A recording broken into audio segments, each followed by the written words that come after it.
Right now, the retrial of Dayonte Resiles continues for another day. He's the man accused of stabbing a woman to death in her Davie home back in 2014. And today, more people are taking the stand. Local 10's Ian Margol joins us live from Fort Lauderdale with an update. Ian.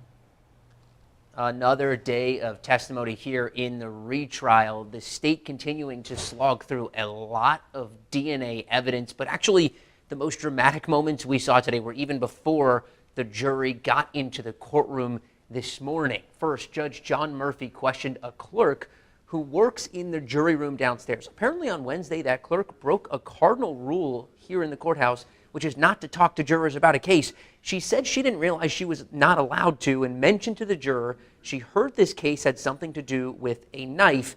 Then prosecutors asked a judge to dismiss a different juror who they said waved to Resiles as he left for the day on Wednesday. The defense said they saw that situation differently, though.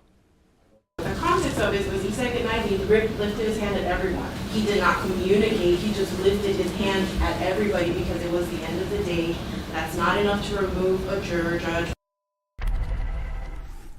So once the jury was actually brought in, and what they've been doing all this morning into this afternoon is looking at that DNA evidence, looking at the forensics from the crime scene back in 2014 when Jill Halliburton Sue was found in her Davie home, in her bathtub, stabbed to death and tied up. Once again, the judge reminded jurors they're not allowed to speak to anyone about this case. As for the juror the state wanted to get out of this case, the judge said he didn't want to make any rash decisions. He would look at it over the weekend and make a final decision next week when they come back on Monday. This is still going on. We'll keep you posted as soon as we get any more updates. Live in Fort Lauderdale, I'm Ian Margol, Local 10 News. Ian, thanks for that update.